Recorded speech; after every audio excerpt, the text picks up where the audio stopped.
Қайырлы күн, қадірменді құрметті достар, жастар.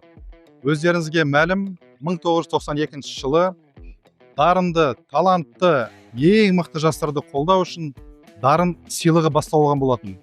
92-ден қазіргі таңға дейін 360-қа жуық ең мықты жастарымыз дарын сыйлығының лауреаттары атанған. Бүгін елордамызда, Астана опера театрында, елордамыздың, мемлекетіміздің ең мықты, дарынды, қандай да бір салада жетістікке жеткен жастарын бүгін марапаттап жатырмыз. Қайырлы кеш, достар.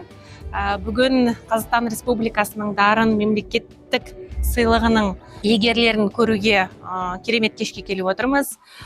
Түрлі номинация бойынша ең дарынды жастар анықталған болатын. Сондықтан да әр жыл сайын біз жастар арасында өтініштері көбейгенін көріп отырып, бұл мемлекеттік жастар саясаты тиімді құрал ретінде қабылдауға болады деп ойлаймыз.